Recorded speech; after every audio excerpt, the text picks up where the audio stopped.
So what happens that makes your marriage become disconnected?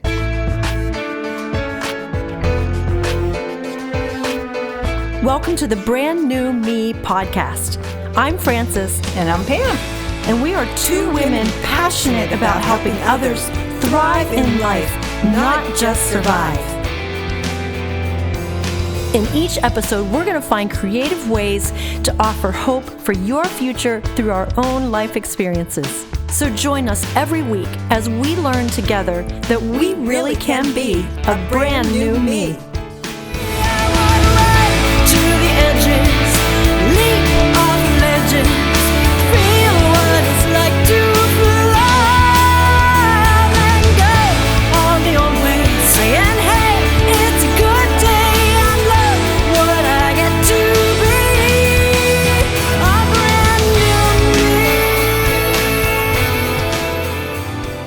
There is no fear in love, but perfect love casts out fear, because fear is by suspicion. But he who fears is not grown up in love. That's 1 John 4:18 from the Aramaic Bible in plain English. So today we're going to talk about the battle between fear and love. And we're going to talk a little bit about marriage, but you can also relate this to relationships as well. But we're going to talk about marriage and say, so what happens that makes your marriage become disconnected? Do people wake up one day and say, I don't love you anymore? That's not usually what happens. What happens is maybe pain throughout the relationship, and maybe not even pain, maybe just fear of pain. As we grow up, we kind of try to avoid pain. We're always taught to avoid pain. Don't touch the stove, don't jump across the railroad track, whatever thing we're, okay, maybe we could do that. If we get hurt by somebody that we love, we shun and pull back. And I think that's what happens in a marriage relationship. You start to pull back because you're afraid of getting hurt. In a marriage, when we get hurt, and then we start to wonder, do they really love me? Some of the things you may experience, and I'll hand this off to you, Frances, to talk about a couple of things. I just love how you randomly pull me into this. I was just sitting here thinking, so anyone that's considering marriage, you just need to know it's not a matter of if you will experience this. It's a matter of when. It is just part of being married. So I was just kind of sitting here giggling to myself. Okay, pick it back up, Pam, wherever you were. Okay, we're going to first talk about maybe rejection. So what happens when you start to feel rejected? You start to think, for some reason, he hasn't told me lately that he loves me. And so maybe it seems distant, but you're not even sure why it's distant. And as I said before, this can happen with friendships, whatever. Maybe your friend doesn't call you for a week and you're to start. Then the suspicion, which is why I like that version of that verse, because then you start to have suspicions. Why wouldn't they call me? Why isn't he telling me he loves me? He must not love me anymore. The other one is disappointment. Tell us a little bit about that, Frances. Well, disappointment comes when you feel like you've been promised something and it doesn't happen. So it can come from your spouse, it can come from a friend. It basically has to do with our expectations. We have a certain way that we think things should go. And I think disappointment happens when it's not the way we wanted it. I'm thinking of my niece's wedding, Paige, who got married, and everything was based around a beautiful outdoor wedding. And right at the moment when they were getting ready for the ceremony, it started to rain. And you could see the disappointment in her face. But she picked up pretty quick and changed her expectations, and they ended up having their ceremony under the tent where we were going to eat. But I just think that that's a very simple example of life is full of what we thought should happen, and then it rains. And so disappointment can lead to fear. When there's they didn't follow through with something they promised, then that starts leading to fear that, well, what if they don't love me? Like, what if it's because I'm not loved? and valued. Then there's always lack of intimacy. So let's say you get married and every night your husband comes home, kisses you, says, "How was your day?" Then as the years go by, they stop doing that. Wonder why he doesn't kiss me. Wonder why he doesn't kiss me goodnight anymore. And so there's that suspicion again. Then you start to think, wow, maybe he's not attracted to me. Oh yeah, I just gained 5 pounds. That's why he's not attracted to me. And so all these thoughts go through your mind as to what could it be that's making him not want to kiss me anymore or kiss me goodnight. So then that fear comes in, and then we have a reaction. And usually our reactions are this. It's one of 3 things, or all 3. We either fight. So we fight about it. We get angry. Why don't you love me? You don't care about me anymore. You're doing this and you're doing that. Or flight, you just leave. Or you freeze and you just become cold. The battle between fear and love is so close. Those fears can destroy a relationship. I feel like you're saying a lot of this from personal experience in your own marriage. Your first marriage was to Rick. You're now married to Dave. Is that true, Pam? Do you have a story in you want to tell us where you actually went through this a little bit in your life? Yes, there was a point in our marriage where we both had fears. Huge fears. Let me talk about his fear first. I'd gone to work full time. We had always been together 24/7, joined at the hip. And I was out working, meeting other people. You know how it is when you go to work. You're in the workplace now. We always worked in the church. And so I felt like he was fearful because he became more insecure about a relationship. But that being said, I became fearful. My fear was stemmed out of, now I got to go to work. I got to make more money because we need more money. And now I'm at work and now he's acting weird. And I don't know why he's acting weird. Maybe he doesn't love me anymore. So there's 2 people having these 2 huge fears that were separating us. And it did for a short while. That's where the difference between the fear and love comes in. Because, if you're not secure in your relationships, it can totally pull you apart. During that time, what happened, we started to not like each other. And so in not liking each other, it pulled us apart. He would say things and I would say things, and because you're just in anger or you're just not liking each other. Could you see that happening at the time, or is this only in hindsight now, looking back? No, it's interesting. You can see it happen. At least we could. But it's almost like we didn't know how to control it. Or maybe it was because neither one of us wanted to back down. And that's huge in marriage. We need to remember that the enemy wants to kill, steal, and destroy. And he wants to take away from our life. So it was a spiritual battle of fear versus love. Because fear-based reactions cause most misunderstanding and hurt in relationships. So we both have to make a choice. My choice was I wasn't willing to give up my marriage. I had kids. I wanted to protect my children. The other thing was we had a history together. I was not willing to give that up, and he was not willing to give that up. So we chose connection. We chose love. Love is patient. Love is kind. And you go through that scripture and you read all this, what love is. And believe me, neither one of us were saints, but we made a choice. So you have to make a choice. Am I going to live in this fear of, could I ever trust him again? Could he ever trust me again? And you have to let it go. And it's very difficult. So did one of you change? Did you quit work so that you were at home? Or isn't it always about correcting your behavior, but more about dealing with heart issues?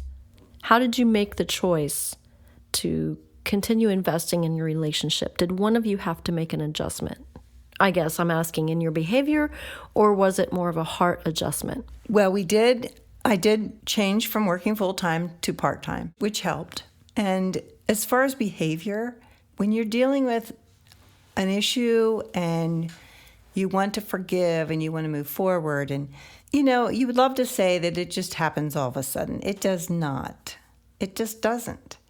Because relationships are hard. They are not easy. If you want to have a good relationship, you're going to work hard.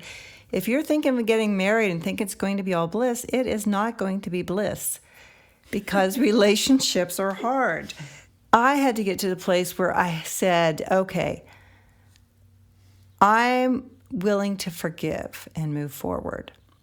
I didn't feel that, but you just say it. And then God does this miraculous thing and brings love back into your relationship. I'm thinking of something that Tom used to say to me when we would have an argument.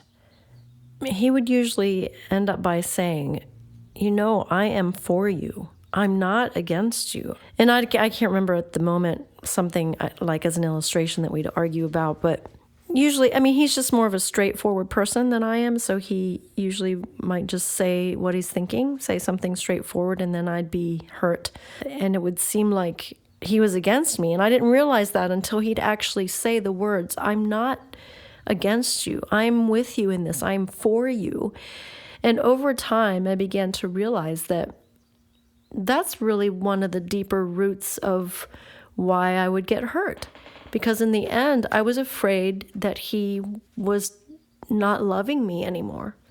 And how him being straightforward got me to the point of feeling like I'm not loved. That's just the way we are as human beings. And over time, that positive statement had a way of whittling away at my fear. And I've tried to apply that to other friendships too. It can be easy to assume the worst about somebody or assume they intentionally meant to hurt you. And most people are not that malicious. We all have days when we want to strangle somebody or something, but in general, most people in our relationships, we've chosen them because we love them. We're friends. We have something in common. We're married to the person we chose. And in general, we are not out to hurt each other. I learned that too while serving on staff at a church for 6 years. The senior pastor used to always say, we value people here, even when they don't agree with some of our leadership decisions. Always remember to give them the benefit of the doubt. And that really impressed me. And I just wanted to throw that in, that it's been helpful for him to just remind me, I am not against you. And I think we need to hear that from the Lord too. That's where there's fear. Fear comes when we think we're not loved. It really boils down to, what if they don't love me anymore? So to verbally speak our love, an affirmation to our spouse and our friends, even in the midst of an argument, can be really important. And just say, I love you. I'm for you. I just think that maybe such and such, whatever. Am I making sense? Yes, because that goes right along with this perfect quote by Danny Silk. And I love this. If you want to cast out all the fear in your relationships, you need to leave no room for doubt in people's minds and hearts that you truly love them. We are all seeking a loving, intimate connection. And we do need to remember, fear and love are enemies. They're two opposing kingdoms. The devil would love to see us disconnected and isolated. That's his whole premise, especially in marriages he wants to destroy, because that's so sacred to God. So God is always working to heal and restore our connections. 2 Timothy 1:7 says, "You have not given us the spirit of fear, but love, power, and a sound mind." So it goes back to what we were talking about in our episode last week. It's a choice to love the other person. I saw a plaque on a wall once that I really like. It said, "Choose your love and love your choice." I like that. So whoever you've chosen to love, your spouse or a friend, we've chosen them because we love them. Let's make the choice to continue to love them. And speaking of love, we're going to close out this episode with a song from my producer himself. He wrote it, and he put a band together and they produced it. And he just sent it to me a couple weeks ago, and I love it. It's such a fun song. And we often feature music that he has produced, but it's somebody else wrote it or I wrote it. I just thought it'd be really neat to honor him and feature something of his own work. And he's going to tell you a little bit about the song before you hear it. And then I'm going to tell you a part of my story that goes with this story.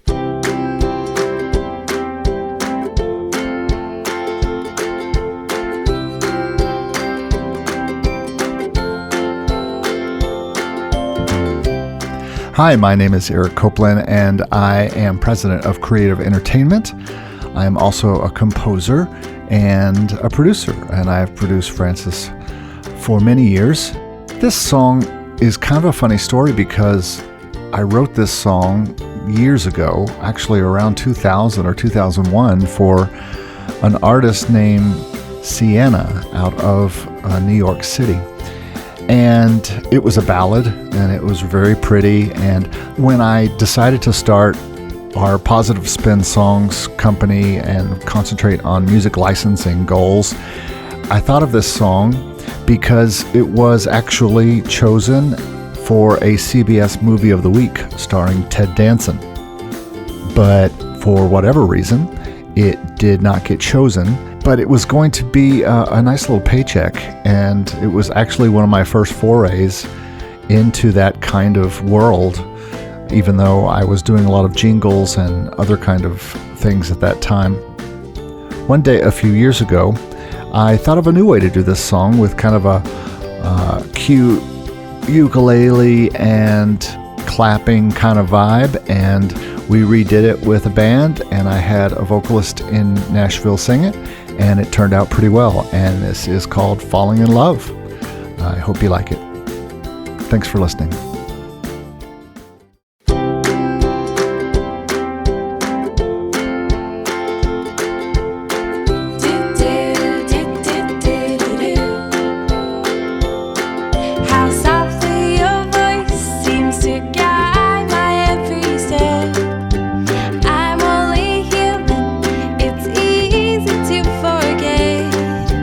How you have been there each and every time.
song. And just to wrap up, tell you my part of that story, when he sent me this story to put in this episode, I said, oh my goodness, Eric, Sienna, the artist you wrote this song 4 years ago, was the artist that I met whose music just drew me in, and I decided that I wanted Eric to be my producer. He was her producer at the time, and I said, hi, Sienna, I'm Frances. I love your music, and what do you think about working with Eric? And that was my first connection to Eric Copeland, and I just knew even when I met him back then that this would be a huge connection for me.